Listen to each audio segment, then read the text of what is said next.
Bonjour à toutes et à tous. C'est un plaisir de se retrouver sur Midreshet Yehuda et Lilmod avec Laura Bochko qui va nous parler du livre de Kuzari.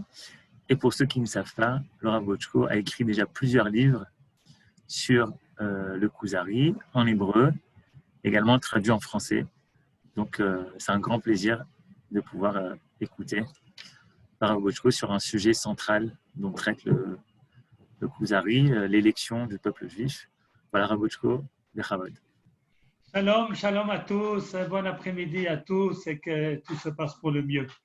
Bonne santé à tout le monde, afin qu'on puisse, tant que possible, revenir à une vie normale. Bezrat Hashem. Alors voilà, on va parler aujourd'hui de ce qu'est le peuple juif.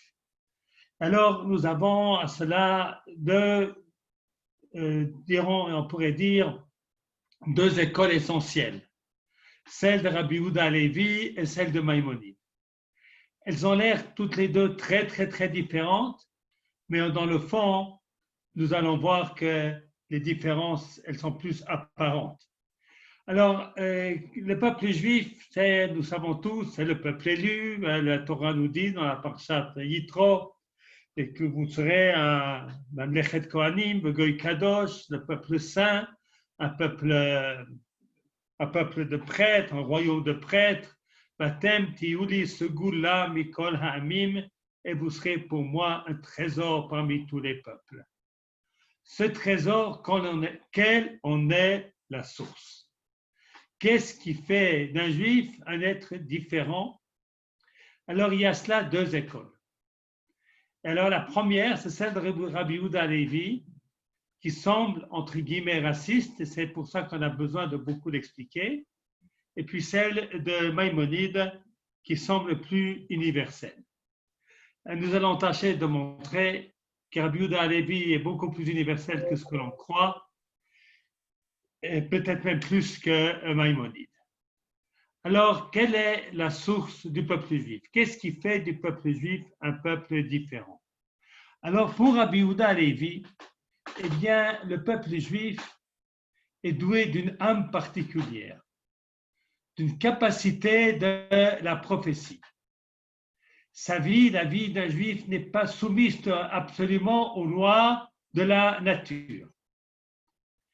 Et ceci remonte très tôt, parce que Adam Arishon, qui a été créé par HaKadosh Baruch Hu directement, il n'est pas né d'un père et d'une mère qui s'aiment, mais il a été façonné par Hachem directement. Eh bien, Adam Arishon avait une très grande proximité envers HaKadosh Baruch Hu. Et il a mis des enfants au monde. Ces deux premiers, c'était Caïn et Abel. Et Caïn et Abel étaient différents. Abel avait une dimension spirituelle. Caïn, sa dimension était plus matérielle. Et pour Rabbi Yehuda Halevi, les Abel avaient un supplément d'âme. C'est ainsi que le sacrifice qu'a apporté Abel a été agréé par HaKadosh Baruch Hu, ce qui n'a pas été le cas du sacrifice de Caïn. Alors Caïn a été jaloux qu'il n'avait pas ce qu'avait Abel, et puis ça a amené le grand drame que nous connaissons. Ensuite, la Torah nous dit que après qu'Abel soit mort, eh bien, Adam Arishon a eu un enfant, Ketsalmo, à son image, comme si Caïn n'était pas vraiment à son image. Cet enfant, c'est Shet, qui Shatli Elohim, car Dieu m'a donné un enfant à la place d'Abel que Caïn avait tué. Alors, nous explique Rabbi Yehuda Halevi, c'est que Shet, il avait lui également ce qu'il appelle, disons le mot, Inyan Eloki, une capacité de prophétie, quelque chose qui fait une âme supplémentaire, qui fait de lui un être plus élevé, plus spirituel, plus près d'Hachem Yitbarach. Et nous dit Rabbi Yehuda Halevi que Shet, ensuite, il a un enfant, il a beaucoup d'enfants, et parmi ces enfants, il y en a toujours un qui hérite de ce Inyan Eloki. Et si on veut comprendre, vous savez, à la fin de la paracha de Bréchit, on parle des Bnei Elohim qui se sont mariés avec des Benot Adam. Eh bien, les Bnei Elohim, eh bien, ce sont ces êtres qui avaient une dimension spirituelle particulière. Leur faute a été, ce qu'on appellerait aujourd'hui le mariage mixte, leur faute a été de ne pas prendre en considération cette âme supplémentaire qu'il avait pour vivre comme tout le monde. Et c'est cela qui a amené le Maboul, parce que ceux qui étaient les Juifs en puissance, eh bien, ils ont desservi, ils ne sont pas comportés comme il le fallait. Ils ont renoncé au Inyan Eloki qui était le leur. Alors le monde entier a sombré dans le vol, dans le meurtre, dans l'horreur, puisque les êtres qui portaient en eux le message divin, eh bien, n'ont pas fait leur rôle. Alors pour Rabbi Yehuda Halevi, eh bien, il y a un être qui survit à tout cela, c'est Noach. Et Noach, il a 3 enfants, Shem, Ham et Yefet. Shem, le nom. Le nom, ça veut dire l'intériorité. Ça veut dire qu'il a en Shem la dimension divine qui était celle de Noach. Tandis que Ham, il est chaud, il a la dimension plus matérielle. Yefet, il est esthéticien, il est beau. Mais celui qui a en lui la capacité spirituelle, c'est Shem. Et Shem va avoir un fils qui est Ever. Ils vont créer des yeshivot, les yeshivot de Shem et Ever. Et c'est de cette descendance, de cette lignée-là, va naître Avraham Avinu. Donc Avraham Avinu, il est né à l'origine, sans le vouloir.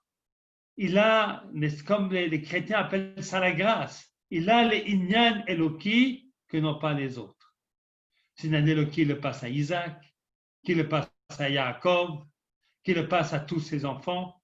Et c'est ainsi qu'il y a un peuple entier qui a le Inyan Eloki, ce qui signifie, premièrement, la capacité de prophétie, deuxièmement, une vie supranaturelle. C'est ainsi que Moshe Rabbeinu, il a pu vivre, qui était élu parmi les élus, il a pu vivre sur la montagne 40 jours et 40 nuits sans boire et sans manger. Ce n'est pas naturel, ce n'est pas possible. Et le peuple juif dans son ensemble, si ce n'est pas chaque individu, eh bien, il subsiste à travers les âges grâce à ces Inyan Eloki qui le transcendent et qui lui permet de pouvoir vivre et survivre dans ce qui aurait fait perdre tout autre peuple. Alors voilà comment le peuple juif naît. Pour Rabbi Yehuda Halevi, le peuple juif va recevoir les mitzvot parce qu'il est juif. Parce que tu es juif, tu dois faire les mitzvot. Ce n'est pas que tu fais les mitzvot et c'est pour cela que tu deviens juif.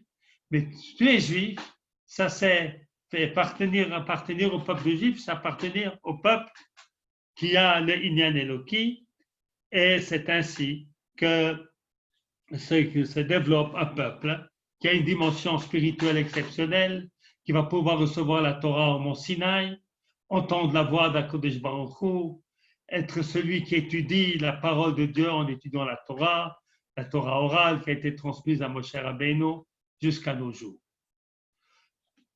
Et ça, c'est l'origine du peuple juif. Et c'est ainsi que Rabbi Yehuda Halevi est accusé d'être un raciste, puisqu'il ne voit pas tous les hommes égaux. D'ailleurs, Rabbi Yehuda Halevi, en fait, je n'ai pas dit, disons-le, que ce livre, le livre de Kuzari, eh bien, il est fabriqué, il est construit sur un dialogue entre un non-juif qui veut se convertir et le maître, le chaver, pour nous, ça sera Rabbi Yehuda Halevi, le maître qui lui enseigne. Alors, ce non-juif, eh bien, ça ne lui plaît pas tellement, cette histoire. Il dit, c'est pas juste. On est tous égaux.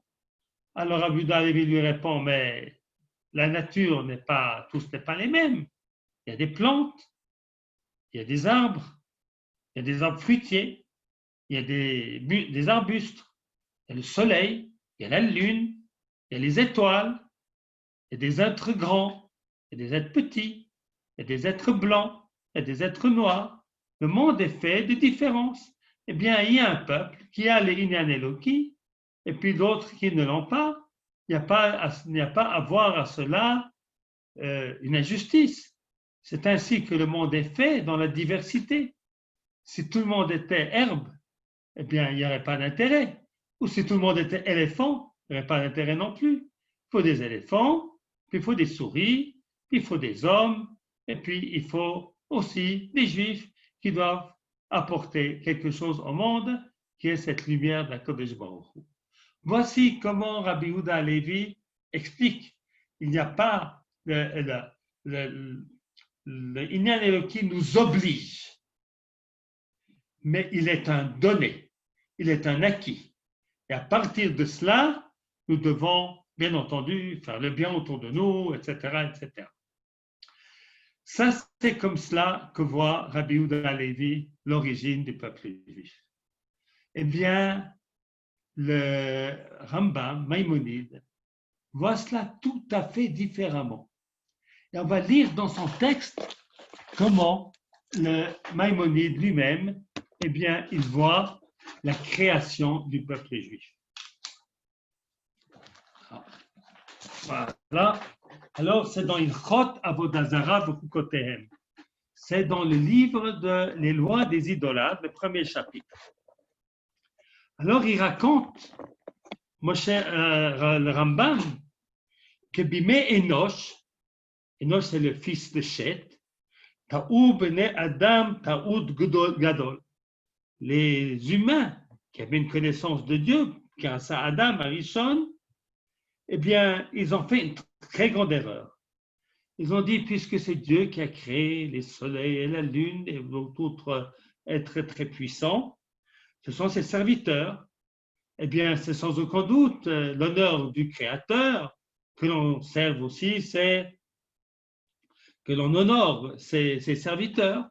Comme si un roi dans un pays, eh bien, il y a un de ses ministres qui vient dans un village, eh bien, il faut que tout le monde honore ce ministre. Et cet honneur qu'on donne au ministre, c'est un honneur au roi, puisqu'il est ministre parce que le roi l'a nommé. Donc, le roi est à l'origine de tout. Alors, ça, c'était au début. Et puis, finalement, ils ont complètement oublié qu'il y avait un maître au maître, qu'il y avait un roi de tous ces ministres. Et c'est ainsi qu'ils sont tous devenus idolâtres. Et c'est ainsi que le monde allait en perdant de sa valeur, en perdant de sa dignité, en perdant de son niveau moral et spirituel. Okay. Voilà. Alors, il dit même qu'il y a quelques êtres exceptionnels, comme Chanor, Metushelach, Nor, Shem et Ever, qui n'ont pas fait ces erreurs-là. Mais ensuite, le père d'Abraham lui-même, eh bien, Terach est devenu idolâtre lui aussi. Il a mis au monde un fils qui s'appelle Abraham. Et qui van shenigmal eitanze. Vehitchil lishotet bedaato katan. Voici que cette personne-là, Abraham, qui s'appelait à ce moment-là Abraham, le nom que son père lui avait donné, et bien dès qu'il n'a plus besoin qu'il a été sevré, il s'est mis à réfléchir. Il s'est mis à bedaato, grâce à son intelligence, grâce à sa réflexion. Il pensait le jour et la nuit. Et il s'est interrogé, comment se fait-il que le soleil ou la lune ou la terre tournent sans que personne ne les fasse tourner? L'œil et l'homme manique, c'est pas possible, ça se fasse tout seul. Il n'avait pas de maître, malheureusement, pour lui enseigner. Tout le monde était idolâtre à son époque. Même son père et sa mère, et tout le peuple étaient des idolâtres. Et alors il allait, il réfléchissait, il pensait, à l'âge de 40 ans, 37 ans il a réfléchi, il a atteint la vérité. Vehevin kavat tzedek mitfunato hanochona. Il a découvert la vérité grâce à son intelligence. Veyada sheisham Eloah echad umanhig agalgal vubara el. Il a compris de sa propre intelligence. Il a compris que la nature tout entière ne peut pas exister s'il n'a pas un créateur. Vubara akol, c'est lui qui a tout créé. Ve'en b'chol hanimtza Eloah chus mimenu, il n'y a aucune force à part lui. Veyada shekol haolam toim. Il a su que tout le monde se trompait. Seul avec sa vérité, sans peur. Mais d'aval shegarem litot, alors il a compris que qu'est-ce qui les a amenés à s'égarer? C'est parce qu'ils ont pris les serviteurs pour Dieu lui-même. Voilà. Alors, dès qu'il a compris, eh bien, il a fait un travail de missionnaire. Il prit la Shib Tsuvot à venir Ur-Kasdim. Il a fait des débats à Ur-Kasdim. Et il a dit, votre chemin n'est pas le bon chemin. Il a même brisé les idoles. Et il a enseigné à tous qu'il n'y a de sens de servir que le créateur du monde. Et qu'il faut briser les idoles. Ça ne fait qu'amener les hommes à s'égarer du chemin droit. Alors le maître, le roi, a voulu même le tuer parce qu'il allait contre les vérités reconnues. Eh bien, lui, il s'est levé avec une force et une puissance dans le monde entier, à leur faire savoir qu'il y a un Dieu un et que c'est lui seul qu'il faut servir. Alors, il a rassemblé beaucoup de gens autour de lui. Et ça, c'est la maison d'Abraham. Parce que lorsque Dieu dira à Abraham de quitter, c'est sa maison qui va avec lui, qui sont tous les hommes qu'il a convertis. Alors, il leur enseigne à tous le grand principe, et puis il l'a enseigné à beaucoup de gens, il a écrit des livres, et il l'a fait savoir à Yitzhak, son fils. Et Yitzhak a continué le chemin de son père, et il a continué à enseigner et à avertir qu'il faut suivre Dieu et pas les idoles. Et Yitzhak l'a fait, la même chose avec Jacob, son fils. Il l'a nommé comme Rav, comme maître, et ce qu'il a fait avec beaucoup de succès. Et ensuite, Jacob Avinu l'a enseigné à ses enfants. Et puis, il a fait de Lévi le Rosh Shiva, ou Miné au Rosh, au Shiva Bishiva le Lameder Hashem, l'Ishmo Mitzvot Abraham. Une Yeshiva qui enseigne le chemin de Dieu pour respecter le commandement d'Abraham.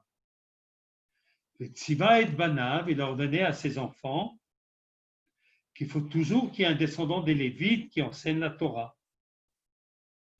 Et voilà, et ainsi s'est créé dans le monde un peuple, c'est le peuple juif, une grande famille qui croyait en Dieu. Et malheureusement, on est descendu en Égypte. En Égypte, on a perdu 7 fois, sauf la tribu de Lévi. On a presque tout perdu, et tout perdu. Parce que Dieu nous aime, parce qu'il a gardé pour respecter la promesse qu'il a faite de notre Père. Il a fait de Moshe Rabbeinu le maître de tous les prophètes et l'a envoyé. Kivan Sheditnabe, Moshe Rabbeinu, Moshe est devenu prophète, eh bien, il a enseigné l'interdiction d'Avodah Zara, d'idolâtrie, et ensuite il continue avec les lois de l'idolâtrie. Alors c'est très clair pour Rambam. Eh bien, l'origine du peuple juif, c'est Abraham qui a trouvé Hachem. Ensuite, Abraham, il va enseigner la Torah à son fils Yitzhak, qu'il enseigne à Yaakov, qu'il enseigne à tous ses enfants, jusqu'à ce que nous sortons d'Égypte et que nous recevons la Torah. Eh bien, qu'est-ce qui nous fait juifs? C'est cette Torah que nous avons reçue. Ce ne sont pas des gènes, ce ne sont pas une âme particulière. On est comme tous les êtres humains. D'ailleurs, chacun qui veut peut facilement se convertir. Il suffit qu'il accepte la Torah, qui est notre identité. l'identité du peuple juif, c'est sa Torah. Pour Rambam, je suis juif parce que nous avons accepté la Torah, parce que nous avons reçu la Torah. Et nous avons reçu la Torah car Abraham avait du mérite. Ce n'est pas la grâce, ce n'est pas un hasard, c'est qu'il était un grand homme et qu'il a fait ce qu'il devait faire, qu'il a enseigné à son fils, qu'il va enseigner à son fils plus tard encore. Et c'est ainsi que le peuple juif naît. Bien, une fois que nous avons accepté la Torah au Mont Sinaï, eh bien, nous n'avons plus le choix de devenir non-juifs. C'est notre destin de continuer cette Torah qui nous a été enseignée par Moshe Rabbeinu. Là, vous savez, ça va très loin, cette idéologie, pas dans la halakha, mais dans certaines opinions qui disent que quelqu'un qui a quitté la Torah, ses fils, ses petits-enfants ne sont plus des juifs. La halakha n'est pas comme ça, mais c'est aller jusqu'au bout de la pensée de Maïmonide. Lui, il ne va pas jusque-là. Une fois que le peuple juif reçoit la Torah, eh bien, il a sa mission, et par cette mission-là, et cette mission engage Yaakov, ses enfants, jusqu'à nous tous. Alors, nous avons ici a priori deux écoles. L'une plutôt raciste, l'autre plutôt universelle. Celle de Rabbi Yehuda Halevi, qui dit que le juif, c'est un être qui par nature a une âme particulière, et celle de Rambam, que le juif est celui qui a pris sur lui la Torah d'Hachem, de la pratiquer et de la vivre, et de construire une société qui vit selon les principes d'Hachem Yitbarach. Eh bien, une fois qu'on a compris cela, eh bien, il va bien sembler que la conversion ne se passe pas de la même manière selon qu'on pense comme Maïmonide ou selon que l'on pense comme Rabbi Yehuda Halevi. Maïmonide écrit dans les lois Issurei Bia comment se passe la conversion. Alors, il fait une introduction. Dans cette introduction, il explique que les enfants d'Israël sont entrés dans l'alliance au moment du don de la Torah. À ce moment-là, ils ont accepté la Torah, ils ont apporté un sacrifice, ils sont trempés au mikvé, ils ont fait la Brit Mila. Et c'est ainsi que tout celui qui veut devenir juif doit refaire ce même processus, sauf le sacrifice qui aujourd'hui ne peut pas se faire. Eh bien, il doit accepter la Torah, comme nos ancêtres l'ont accepté au Mont Sinaï. Et puis, il a fait la Brit Mila, si c'est un garçon, et se tremper en mikvé. Et puis voilà, il s'est attaché au peuple d'Israël, il en fait partie. Pourquoi ? Parce que comme tous les Juifs sont des convertis, tout comme nous sommes tous convertis au Mont Sinaï, lorsque nous avons accepté la Torah, lorsqu'on a fait la Brit Mila, lorsqu'on s'est trempé au mikvé, eh bien, de la même manière, chacun qui veut, eh bien, fait le même processus. Et il semble qu'à ce moment-là, il doit être absolument notre égal. Eh bien, pour Maïmonide, le processus de conversion se comprend très facilement. Le processus de conversion, c'est un processus tout simple d'adhérer à la Torah d'Israël et de la pratiquer. Vous comprenez bien que si quelqu'un veut se convertir et puis qu'il n'a pas l'intention de respecter la Torah, selon la Maïmonide, a priori, ça n'a aucun sens. Parce que le sens même d'être juif, c'est d'être juif parce que tu acceptes la Torah, tu vis selon la Torah. Rabbi Sadia Gaon a écrit une phrase qui dit, en vérité, c'est pas ce qu'elle veut dire, mais c'est comme ça qu'on la cite, que notre peuple n'est un peuple que par sa Torah. Sans Torah, on n'est plus juif. Non. Alors, on ne peut pas aller aussi loin que ça, parce que même d'après Rambam, une fois que l'on est juif, eh bien, on n'a aucun moyen de s'en sortir, même si on jette toutes les mitzvot de la Torah. Finalement, il y a une reconnaissance qu'à un moment ou un autre, ça devient un destin collectif auquel on ne peut pas échapper. Mais fondamentalement, Être juif, ça a été un choix. Le choix d'Abraham Avinu, ça a été un mérite. Le mérite d'Abraham Avinu et le mérite de tous ceux qui continuent dans cette voie.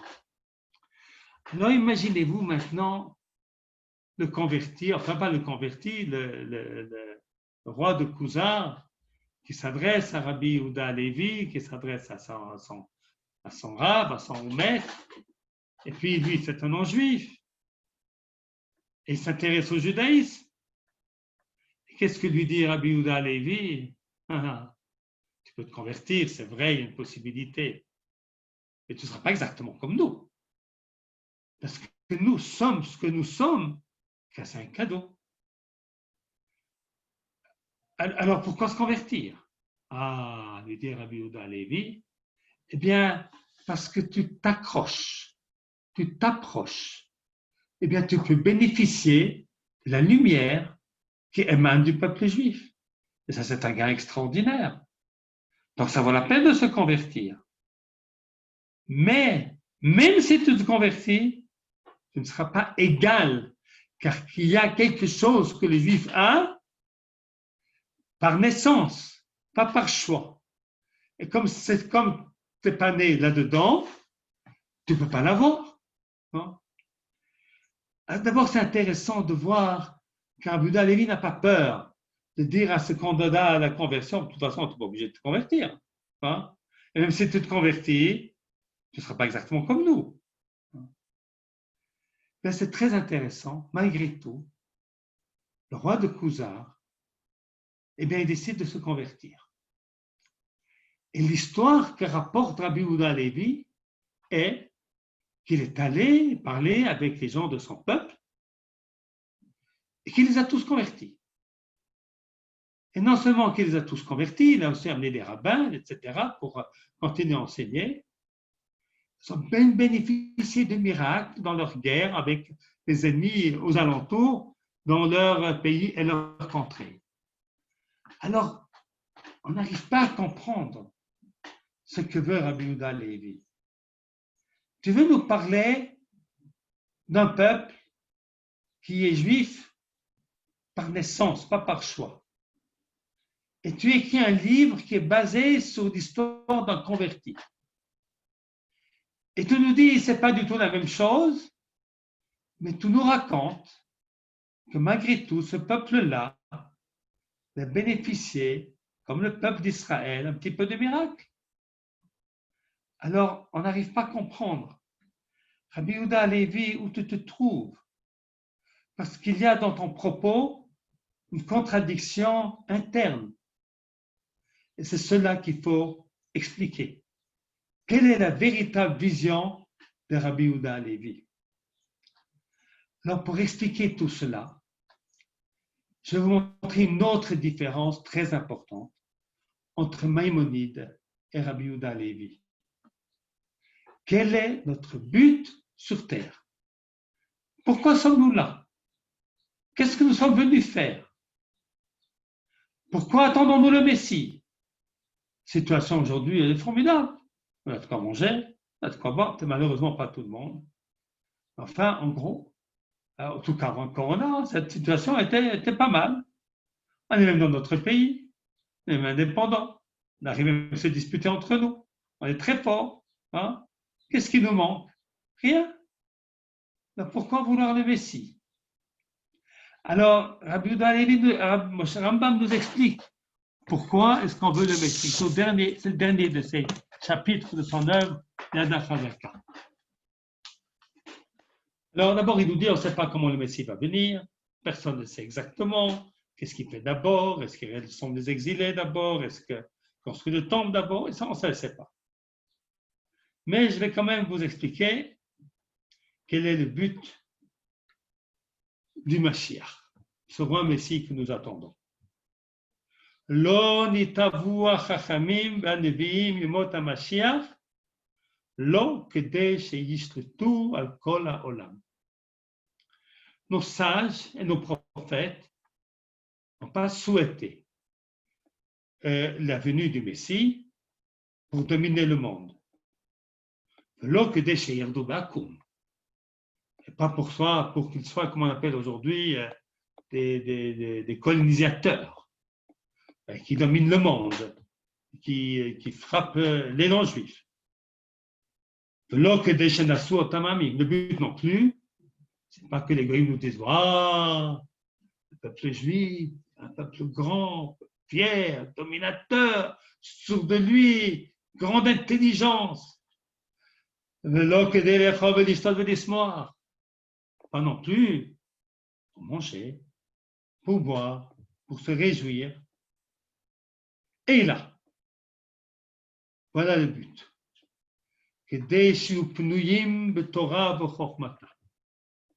Pour qu'ils soient libres, pour pouvoir étudier la Torah et la sagesse de la Torah.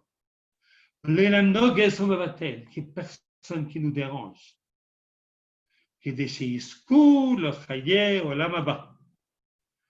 Pour pouvoir mériter du monde à venir.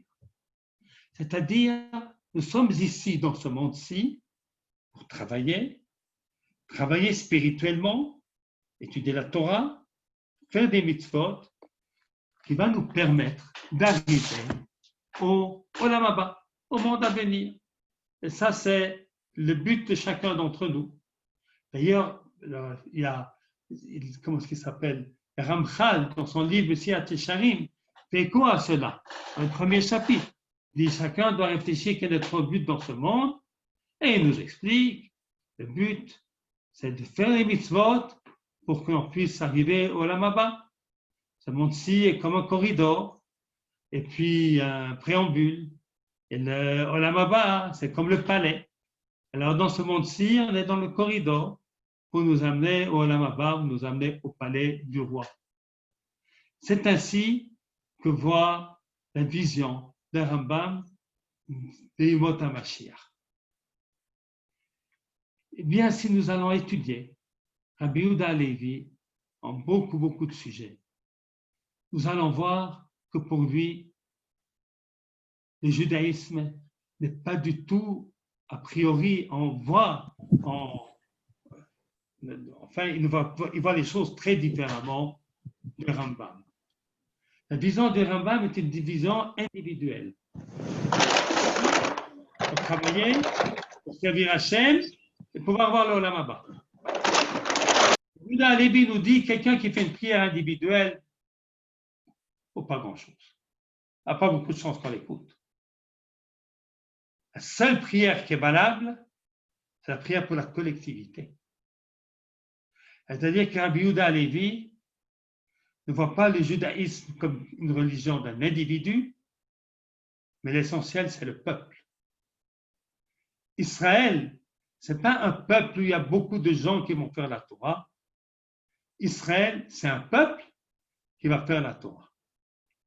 Et pourquoi faire la Torah? Eh bien, nous dit Rabbi Yehuda Halevi que le peuple juif est au monde comme le cœur au reste du corps. Et ailleurs, il y a une profonde symbiose entre ces deux parties.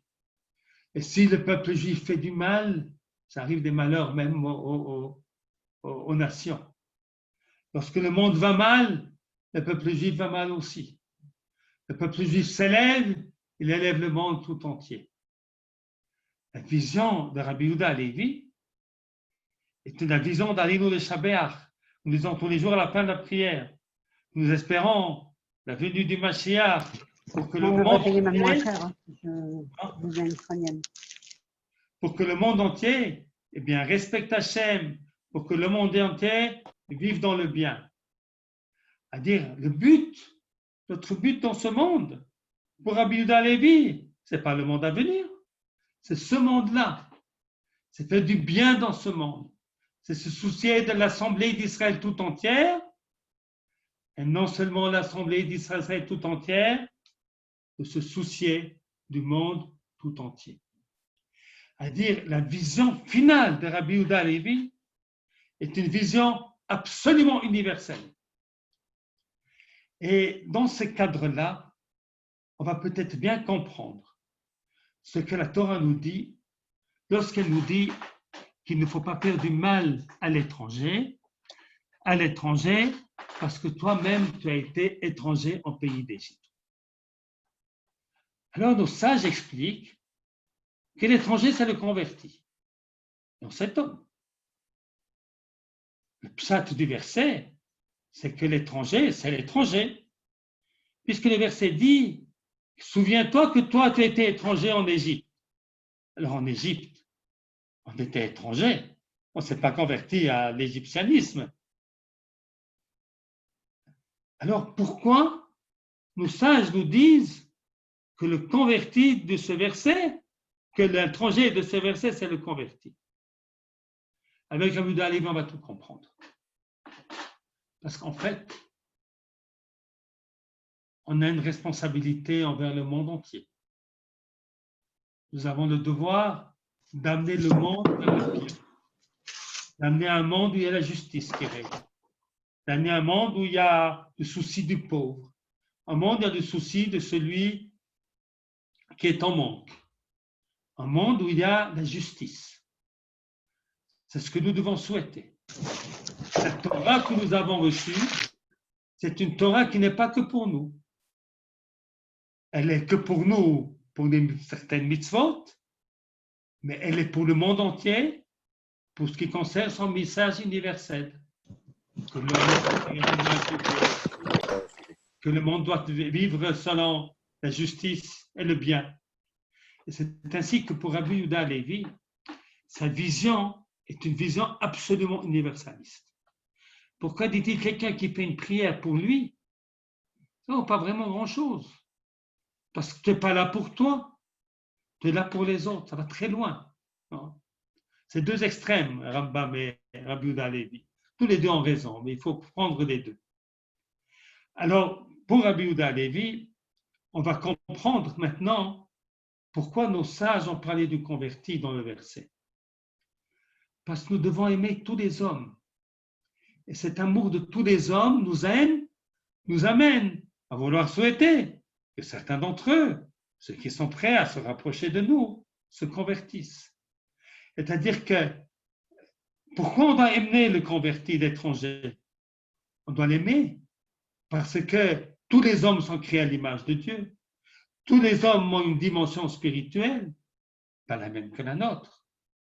Nous avons une dimension spirituelle plus grande, mais un supplément d'âme, une capacité de prophétie. Alors nous avons un devoir extraordinaire d'amener la parole d'Hachem au monde entier. Et celui qui se convertit a fait le chemin jusqu'au bout. Il a fait le chemin jusqu'au bout.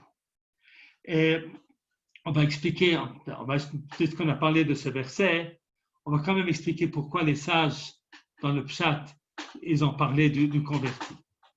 Parce que quelque part, la situation du converti est pire que celle de l'étranger. L'étranger a des racines quelque part. Le converti, si on ne l'accepte pas, il n'a plus rien.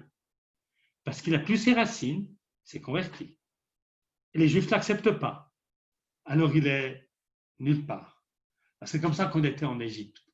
Parce que nos racines en Israël, on les avait perdues à ce moment-là. Les Égyptiens ne nous ont pas acceptés. Alors nous sommes comme le converti d'aujourd'hui si on ne l'accepte pas vraiment.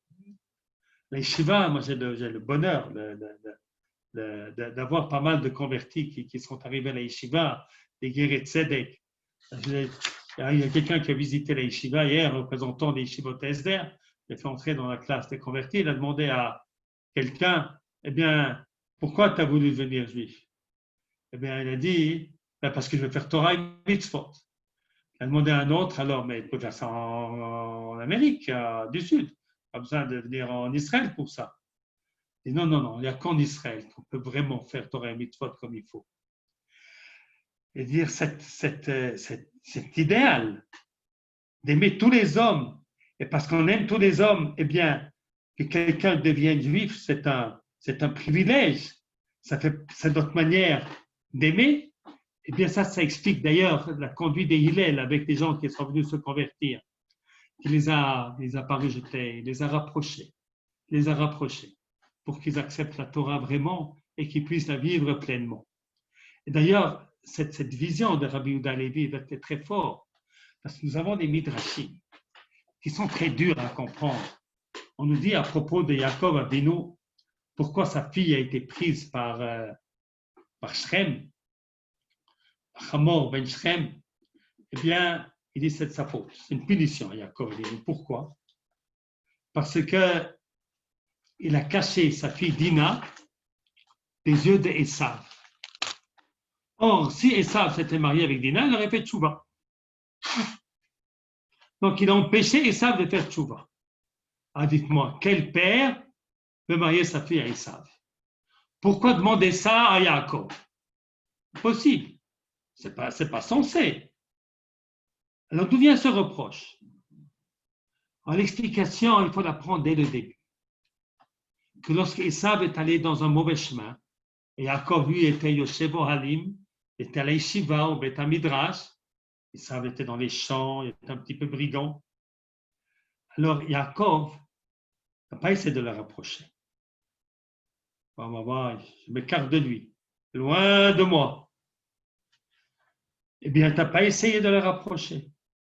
Ben, tu vas le payer aujourd'hui. Ta fille va aller va là où il ne faut pas aller. C'est ainsi qu'il y a plein de sources dans le judaïsme pour montrer que la vision juive n'est pas simplement de se préoccuper de moi, et même pas seulement de se préoccuper de mon peuple, mais de se préoccuper de l'univers entier. Si l'élection d'Israël sur la vision de Rabbi Yehuda Halevi n'est pas un racisme, parce qu'elle est une mission, parce qu'elle est un devoir, parce qu'elle est un service. Et c'est de là qu'il y a ici un lien entre Rambam et Rabbi Yehuda Halevi. Rambam nous dit, on n'attend pas le Mashiach pour dominer le monde, ou pour que les êtres humains nous servent. Rabbi Yehuda Halevi va encore un lien plus loin. On est juifs, nous, pour servir le monde. Comme le cœur dans le corps d'une personne qui donne vie à tout le cœur, à tout l'être, en faisant circuler le sang partout. Et ça, c'est la grande particularité de l'enseignement de Rabbi Yehuda Halevi. C'est pour ça qu'à mon sens, Rabbi Yehuda Halevi est absolument universaliste. Il y a un de nos élèves qui est aujourd'hui Mikou Vigoda, eh bien, il avait dit une fois, c'est très intéressant, cette remarque qu'il avait faite. Rambam, qu'on dit universaliste, il a écrit son livre Moreh Nevochim pour son élève. Rabbi Yehuda Halevi, que l'on dit nationaliste, il a écrit son livre à quelqu'un qui veut se convertir. Et ce fait-là en lui-même montre à quel point, pour Rabbi Yehuda Halevi, eh bien, il est pour la conversion. Même s'il ne sera pas immédiatement comme nous. Déjà, le roi de Khazar a bénéficié, à cause de sa proximité avec Israël, de cette lumière d'Israël. Et il y a une osmose qui se fait selon Rabbi Yehuda Halevi pour que les générations suivantes, eh bien, ils ont le Inyan Eloki comme tous les enfants d'Israël. Alors, si on veut, disons, si on veut faire un résumé de ce que nous avons vu, eh bien, on peut voir deux lignes. Celle de Rabbi Yehuda Halevi, l'origine du peuple juif est un cadeau. Le Giour, la conversion, c'est parce que ce cadeau est pour le bien du monde. Parce que notre Yioud, notre but, notre finalité, c'est le bien de l'univers tout entier. Pour le Rambam, a priori, nous sommes juifs parce que nous avons reçu et voulu la Torah. Et cette Torah, eh bien, permet à chacun qui veut faire la Torah, qui vienne ici, qui s'approche, sera comme nous, exactement. Et il aura la possibilité de bénéficier, comme chaque juif, de pouvoir aller dans le monde à venir, parce que grâce à la Torah qu'il étudie, grâce aux mitzvot qu'il accomplit, eh bien, dans ce vestibule, dans ce corridor, il va mériter que Olam Haba, de mériter le monde à venir. Donc, lorsqu'on voit que notre but, c'est le monde à venir, eh bien, le travail essentiel, le travail de l'individu. Lorsqu'on voit que le but et la finalité, c'est le bien du monde, eh bien notre but, notre finalité, ce n'est pas nous, mais c'est notre peuple. Seule prière valable est la prière mignonne, vraiment valable. Et puis, finalement, que cette lumière de la Torah, elle éclaire le monde entier. Bien entendu, Rabbi Yehuda Halevi et Rabbi Moshe ben Maimon, eh bien, ne sont pas contradictoires, bien que nous avons expliqué comme si c'était deux mondes et deux univers.